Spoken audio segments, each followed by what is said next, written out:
દેશ અને રાજ્યમાં સતત વધી રહેલ મોંઘવારી, કથિત ભ્રષ્ટાચાર અને યુવાનોના ભવિષ્ય સાથે ચેડા સમાન નીટ પેપર લીક કૌભાંડના વિરોધમાં આજે અંકલેશ્વર શહેર કોંગ્રેસ સમિતિ દ્વારા એક ઉગ્ર જનવિરોધ પ્રદર્શન યોજવામાં આવ્યું હતું.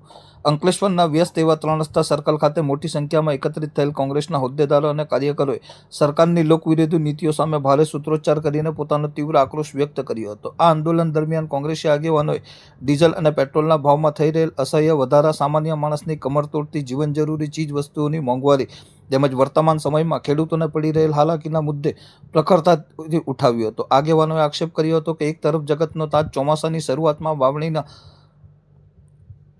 વાવણીમાં ચિંતાતુર માહોલમાં જીવી રહ્યો છે, ત્યારે તેને સમયસર રાસાયણિક ખાતર મળી રહ્યું નથી અને બીજી તરફ બજારમાં ખાતરના કાળા બજાર થઈ રહ્યા હોવા છતાં તંત્ર મુખ પ્રેક્ષક બનીને જોઈ રહ્યું છે, જેના કારણે ખેડૂતો આર્થિક તંગીમાં ધકેલાઈ રહ્યા છે.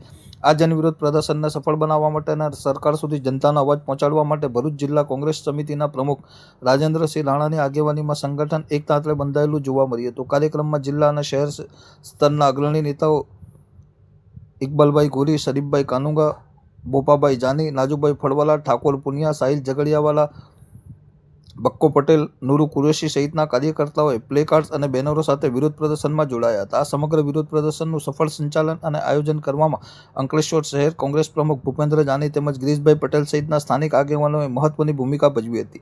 કાર્યક્રમના અંતે કોંગ્રેસ પક્ષ દ્વારા એવી ચીમકી ઉચ્ચારવામાં આવી હતી કે જો સરકાર દ્વારા તાત્કાલિક ધોરણે જનહિતના આ સંવેદનશીલ મુદ્દાઓ પર ગંભીરતાપૂર્વક પગલાં ભરવામાં નહીં આવે અને પ્રજાને મોંઘવારી તથા ભ્રષ્ટાચારમાંથી રાહત નહીં મળે તો આગામી દિવસોમાં આ આંદોલનને વધુ ઉગ્ર બનાવીને ગામડે લઈ જવામાં આવશે.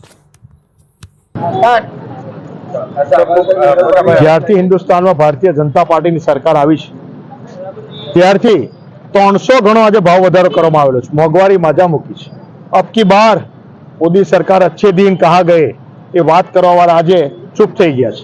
આજે સામાન્ય માણસથી જનજીવન જીવી શકાય એવી પરિસ્થિતિ નથી. ગેસથી લઈ ઘરેલું સામાનથી લઈ સામાન્ય માણસને ઘર કઈ રીતે ચલાવવું, 25,000 પગારદાર માણસને પોતાનું ગુજરાન કઈ રીતે ચલાવવું મહિને, એ પણ એક પ્રશ્નાર્થ હિન્દુસ્તાનમાં મુકાઈ ગયેલો છે. વિદ્યાર્થીઓ બેહાલ છે, બેરોજગારી એટલી બધી છે, ત્યારે આજે ગેસના ભાવથી લઈ આજે પણ ગેસમાં ભાવમાં વધારો કરવામાં આવ્યો. સતત કાયમ કઈ મોંઘવારી વધતી રહેલી છે. આજે 300 ગણો મોંઘવારી થયેલી છે. ખેડૂતો બેહાલ છે, ખાતર મળતું નથી, બિયારણમાં ભેળસેળ છે, ત્યારે આ ભ્રષ્ટાચારી સરકારની સામે આ આંદોલન કરી રહ્યા છે.